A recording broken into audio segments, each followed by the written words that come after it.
Tapi kan polisi itu pasti semua laporan akan diproses. Nanti pada akhirnya siapa yang benar, siapa yang tidak benar, siapa yang itu pasti akan terungkap.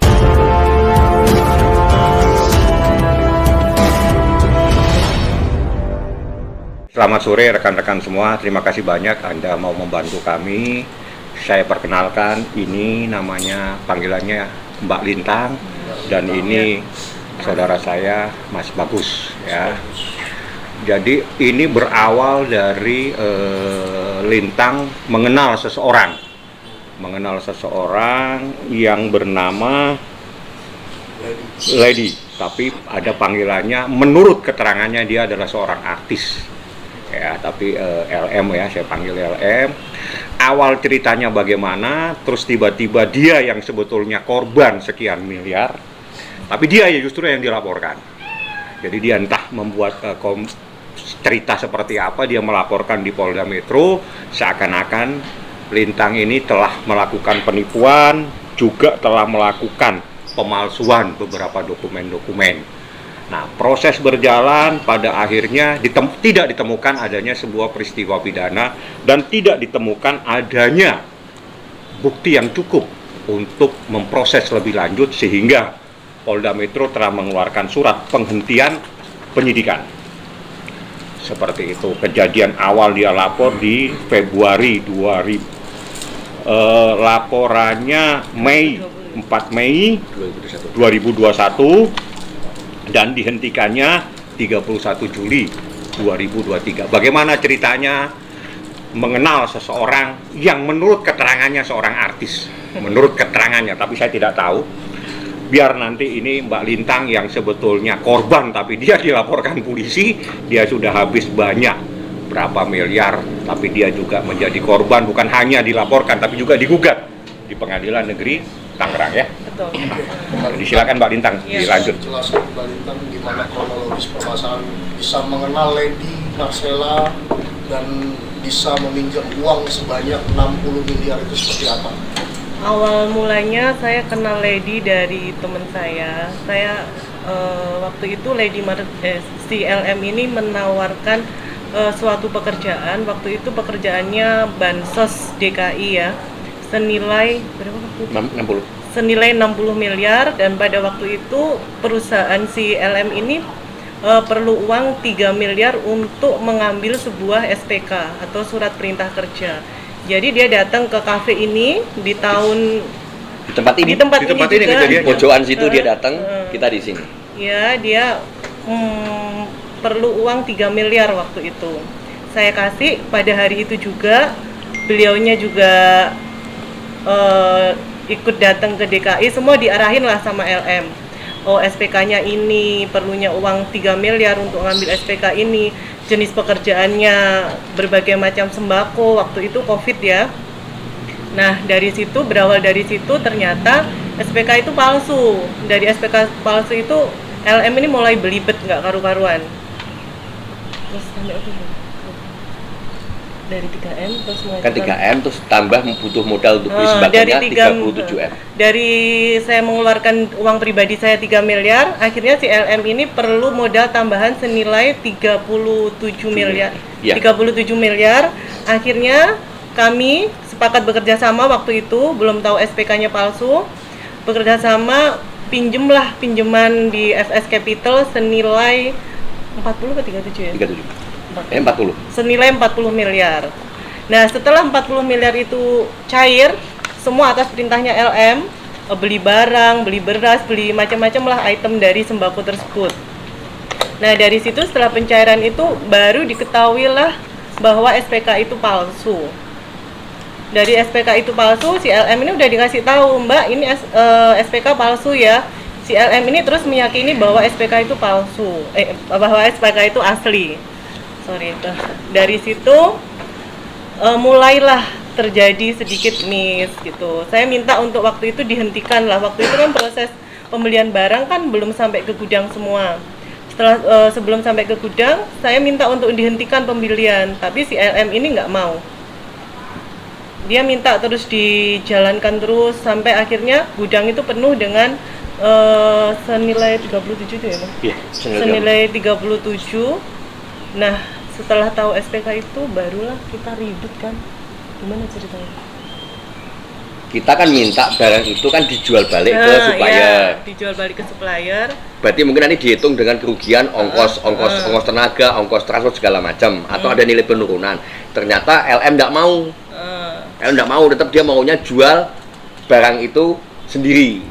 Ternyata ketika dijual sendiri tidak nyampe ke 37 M. Cuma dapat berapa? 28 ya? 18 sekian lah dapatnya. Nah, dari hasil penjualan itu pun nggak semua dilaporin ke kita. Banyak yang masuk ke rekening pribadinya si LM. Nah, itu yang kita laporkan di Resmob. Cuma LM ini diproses ini kasus mulai bergulir di Polda, dia suka mengupload ke medsos. Bahwa seolah-olah dia adalah korban. Dia bikin podcast di YouTube di mana-mana bahwa dia adalah korban, bahkan dia yang ketipu dan segala macam. Diputar balikan fakta ini. Ya, padahal yang tertipu adalah saya.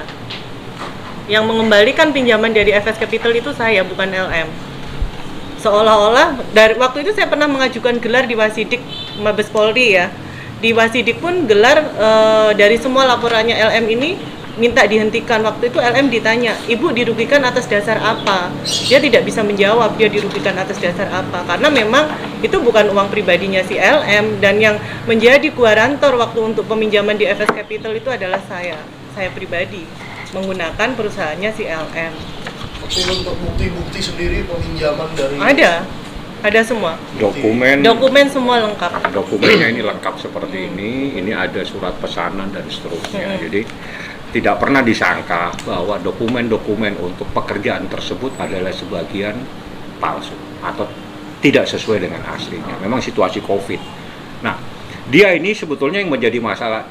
Lintang ini adalah korban, tapi diputar keadaannya seakan-akan dia adalah pelaku tindak penipuan, penggelapan, dan pemalsuan dokumen.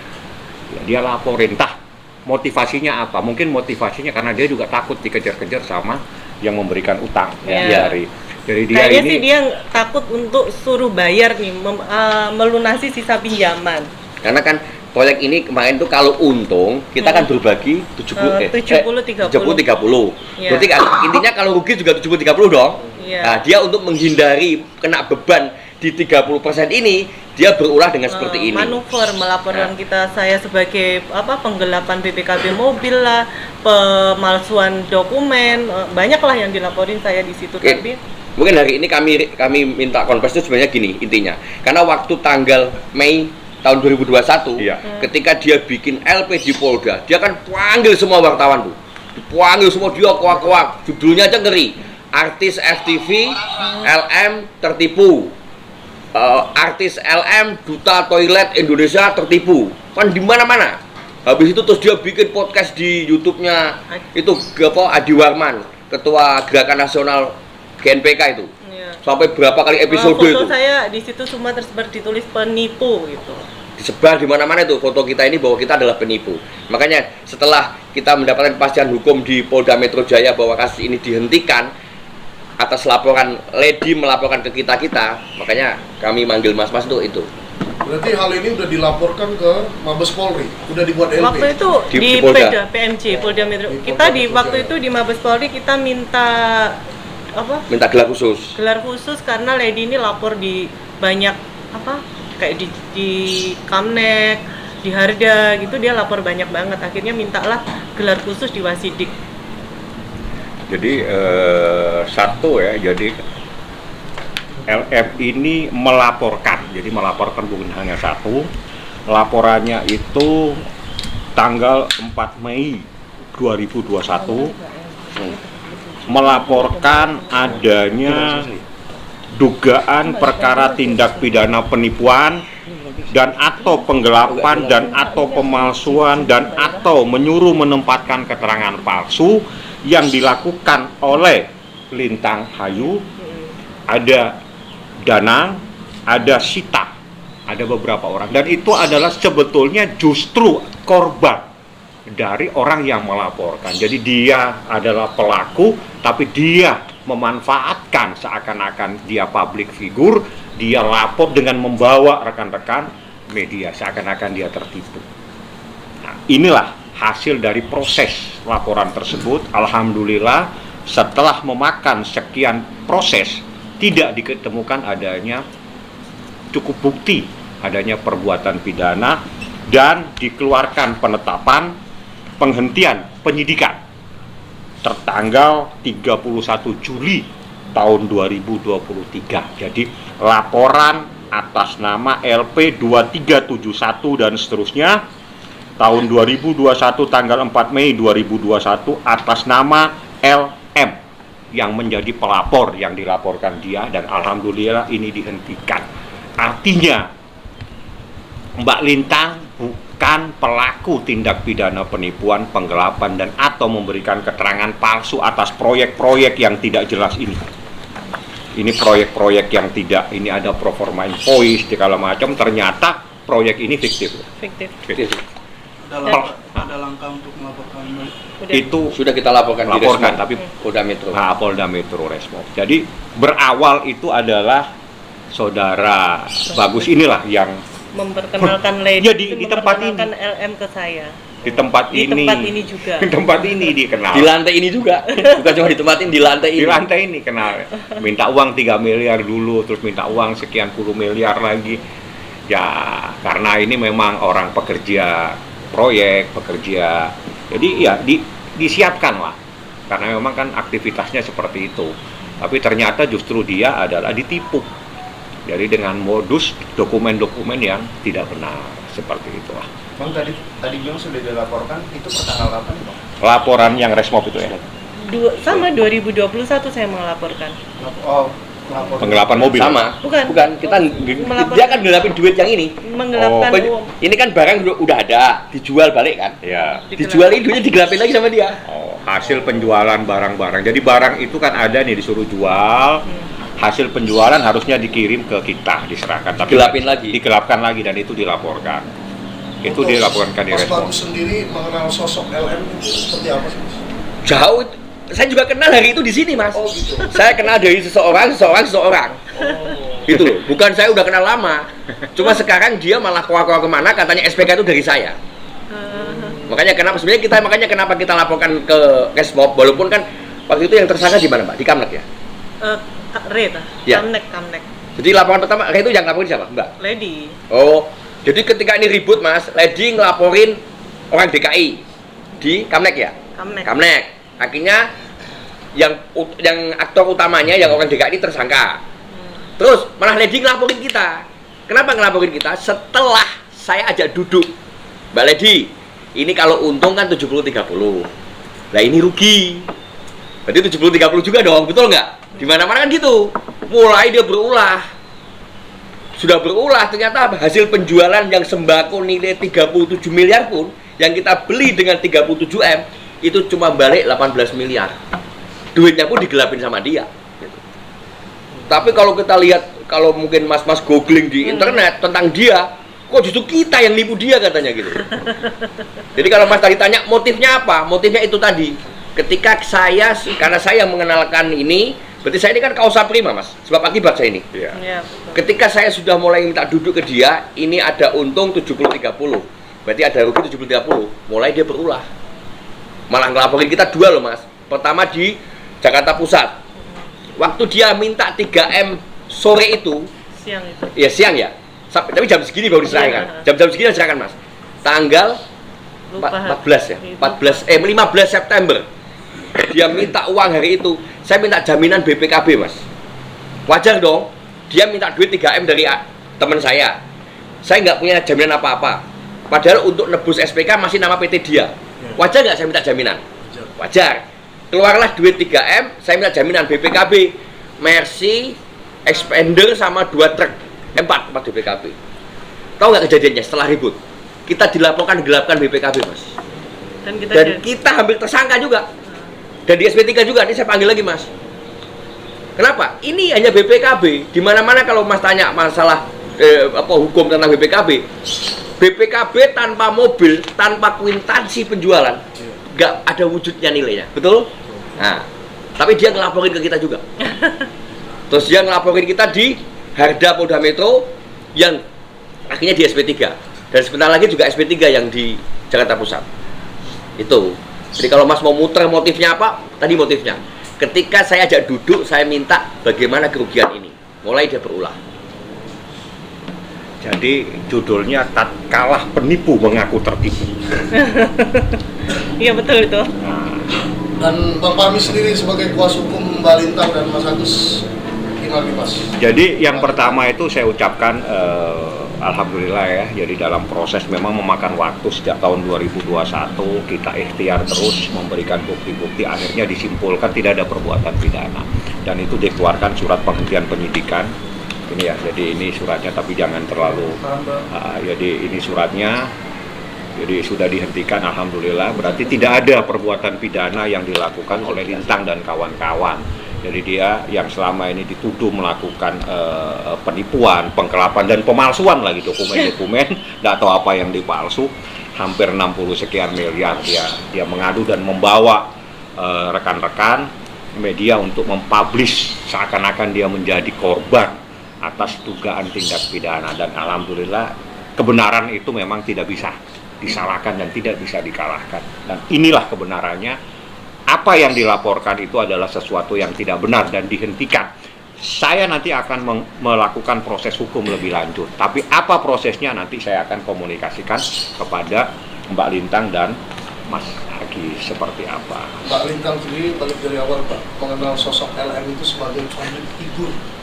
Katanya. Mas, Saya sih nggak percaya, cuman dia selalu mengucap, oh saya seorang artis FTV bla bla bla begitu. Pandai bicara dia Mas. Si LM-nya. Tapi sering diajak ke tempat. Gak pernah, saya ketemu sekali itu aja. Ketemunya sekali itu aja. Tapi di sini di aja. kantornya emang ada kayak apa ya? Tempat penerimaan talent kayak gitu-gitulah. MCP, Marcella Cahaya bukan. Ada NVC apa? MCP apa? Talent apa gitu. Iya. Untuk menjaring artis muda itu loh. Kayaknya di MNC TV deh. Kantornya. Enggak, bukan. Untuk MNC TV. Iya, Ya. Kenapa? Dampaknya. Luar biasa. Dampaknya luar biasa. Saya rugi berapa miliar untuk itu. Ini tadi kan 40 Mas. Baru balik 18 Mas. Berapa Jadi besar? kerugiannya berapa? Justru dia nggak ikut bayar. Dia nggak ikut bayar, justru dia ngelaporin kita loh. Dia yang dapat keuntungan. Iya. Jadi dia sudah korban sekian puluh miliar, dia juga habis waktunya harus menjelaskan kepada penyidik bahwa saya sebetulnya justru korban. Tapi kan polisi itu pasti semua laporan akan diproses. Nanti pada akhirnya siapa yang benar, siapa yang tidak benar, siapa yang itu pasti akan terungkap dalam proses penyelidikan dan penyidikan. Manakala tidak ada perbuatan pidana, ya pasti harus dihentikan seperti apa yang dilaporkan oleh LM terhadap Mbak Lintang. Jadi laporannya itu dihentikan. Tunggu tanggal mainnya, saya akan kejar dia. Untuk kejadian sendiri di mana Pak? Kejadiannya di sini, Di sini terima kerja. duitnya. Oh, terima. Iya, pertama Di sini. Pertama di sini 3 miliar, terus jarak seminggu ya? 2 minggu ya? Hampir Nggak 2 minggu. Nggak sampai seminggu. Seminggu di bawah saya transfer Mas. Hari Transfer Jumat saya 30. masih ingat. Di bawah, di lantai bawah tadi, yang Mas pertama kali datang, disitulah Kita saya tanda tangan berdua sama Lady, saya perintahkan sistemnya Mbak Lintang, namanya Mas Danang, transfer. Ditransfer lah 37 itu ke supplier beras, supplier Indomie, supplier ini semua. Ditransfer itu. Dilaporin. Justru dia yang dilaporin. Tiba-tiba katanya Lady, saya yang bikin SPK palsu, saya mafianya, saya diuntungkan. Loh, duitnya itu di rekening teman-teman dia. Kan dia udah nunjuk Mas, supplier ini rekeningnya ini, supplier ini rekening ini gitu. Nah, Jadi semua invoice itu dari Lady Mas. dari Lady kita nggak pernah tahu dari nama LM rekening tersebut. PT. Kita transfer aja ke rekening itu. Jadi total kerugian semuanya balik ke 40 Kan miliar. modal kita 40. Baru balik 18. Baru balik 18 benar. Ya, 18 kan? Kayaknya. Berarti kita rugi berapa? 22 miliar, Mas. Nah, kalau 22 miliar, Lady punya kewajiban balikin 30%. Berarti berapa? 22 kali 30. Betul. 6,6 ya. Dia punya kewajiban 6,6 M lo balikin sebenarnya. untuk terakhir komunikasi. Aduh, udah lama sekali komunikasi. Ya. Saya komunikasi hampir setahun yang lalu dan saya dimaki-maki di pengadilan Mas sama dia. Oh, Namanya pengadilan, hakim kan hanya boleh gini. Mbak, ini betul nggak? Enggak, betul nggak? Enggak, dia mas curhat mas di pengadilan itu. Saya dimaki-maki, saya diam aja. Dan dia ditegur sama hakim. Mbak, ini pengadilan, bukan tempat curhat. Pengadilan kita cuma menanyakan apa yang ditanyakan oleh jaksa, apa yang ditanyakan oleh kuasa hukum, apa yang ditanyakan oleh hakim dong. Tapi dia curhat. Kalau mungkin Mas pernah wawancara dia, mungkin lebih capek loh dibanding kita kayak gini. Karena dia tuh ngomongnya duluan, gitu. Artinya proses ini sudah sampai pengadilan. Kita digugat Dia secara gugat perdata, juga. Mas. Iya. Ya, ini kan yang pidana ya. Yang perdata dia gugat kita. Berapa miliar enggak? 60. Enggak, yang gugat perdata enggak. Pertama minta ganti rugi 100 miliar atau berapa gitu. Dia pernah gugat kita perdata, katanya notaris sama Mbak Lintang ini memalsukan dokumen PT dia. Nah, dan digugat di perdata terbatas di situ. Berapa ratus miliar gitu loh, Pak? Oh, dia nuntutnya 100 atau 100 miliar. 34 per 100 lebih. Oke, untuk menyangkut soal laporan dari pihak Mbak Lintang dan kawan-kawan udah sejauh mana? Kemarin bulan tahun 2001 juga ya? Iya. Sama, juga. Perkembangannya seperti apa laporannya? Ayo Pak, bagus perkembangannya. Info dari penyidik dia sudah BAP semua saksi sih. Mungkin tinggal gelar mungkin di depan. Gelar perkara. Iya. Mbak Lady sudah dimintain. Sudah dimintai. Jadi saya buka nih file gugatan. Jadi dalam gugatan itu Mbak Lintang dan kawan-kawan digugat secara materialnya 148 miliar. Padahal dia yang tidak mengembalikan uang dari Mbak Lintang itu hampir 30-an lebih, 22 miliar. Tapi kita digugat disuruh membayar 148 miliar, itu kerugian immaterial, kerugian materialnya 32 miliar.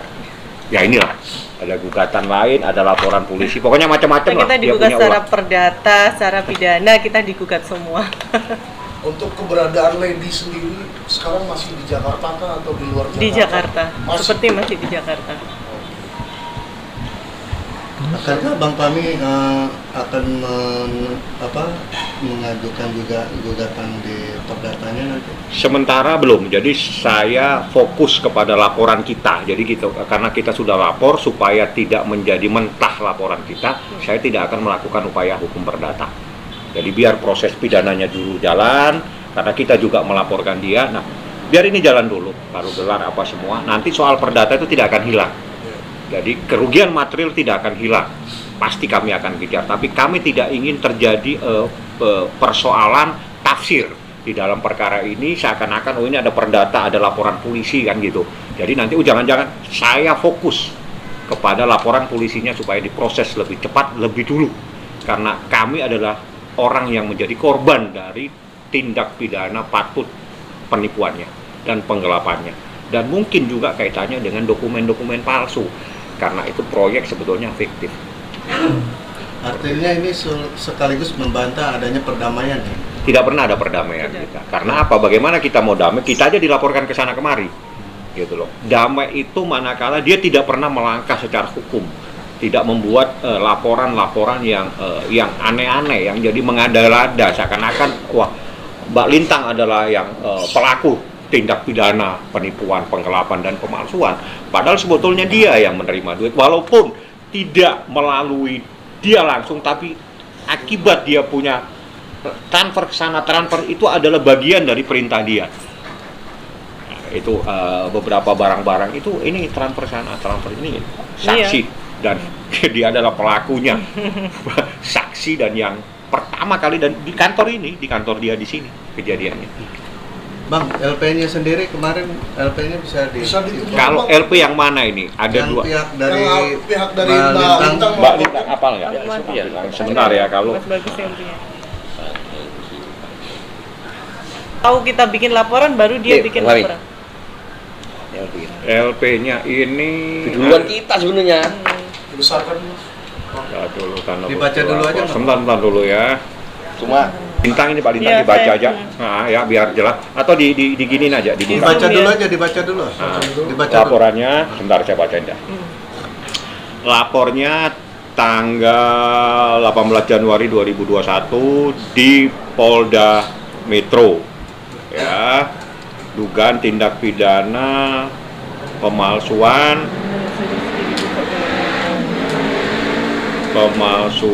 penggelapan, TPPU, banyak nih ya. Pertama penipuan atau penggelapan, pemalsuan dan atau TPPU. Terus tertanggal 18 Januari pelapornya Mbak Lintang, kerugiannya yang di sini adalah 8 miliar. Yang ini 8 miliar itu bagaimana biar nanti Mas Agis yang bisa jelasin. Ya, ini Mbak. Jadi kalau LP-nya belum disebutkan tadi. nomor LP-nya TBL langsung aja lah, nggak apa-apa deh. TBL aja. Hah? Sebutin aja Bang, nggak apa-apa. TBL 313 Oke. garing 1 garing yan titik 2.5 garing 2021 garing SPKT PMC. Boleh kasih lihat kan? Ya, ini di unit Yang nangani di Resmob. Resmob. Ya. Dan mudah-mudahan karena kita adalah juga bagian dari, sebetulnya kami adalah korban, tapi dia mampu ya karena dia dengan menyatakan sebagai public figure dan seterusnya. Jadi setiap ada apa-apa dia membawa rekan-rekan bahwa saya ini korban, saya korban sekian miliar. Padahal kita ini yang dirugikan kok. Apakah nanti rencana Senin akan menindaklanjuti? Ya ini pasti kami akan tindak lanjuti. Pasti kami tindak lanjuti karena setiap laporan memang kita butuh waktu ya, apalagi pada saat kita lapor itu juga dalam keadaan masih COVID. Jadi kita lapor COVID ya tertunda, terbiasa lah itu. Akankah ada LP baru Bang? Nanti LP baru Ada atau di tidak, nanti kami akan lakukan di Jatim ya. Iya, karena kan ITE kan. ITE. Oh dia ngomong kemana-mana di YouTube segala macam jelek-jelekin kita. Kami akan melangkah lebih lanjut. Yang jelas kita bertemu hari ini itu adalah menyampaikan berterima kasih kepada Polda Metro Jaya yang telah memproses secara transparan sehingga pada akhirnya memang dalam proses gelar tidak ditemukan adanya peristiwa pidana dan tidak cukup bukti adanya perbuatan pidana sehingga laporan seseorang yang bernama LM itu harus dihentikan sebagaimana surat penghentian penyidikan Estap 204 Res 2023 tertanggal 31 Juli, tapi saya nggak bisa, cuma saya bacakan saja. Ini dari preskon ini semata-mata yang pertama mengucapkan banyak terima kasih kepada Kapolda Metro, kepada Pak Dirkrimum yang betul-betul transparan dalam persoalan ini, bisa melihat sedetail mungkin bahwa sebetulnya siapa sih yang menjadi korban di dalam perkara ini, sehingga perkara ini harus dihentikan. Seperti itu. Oke.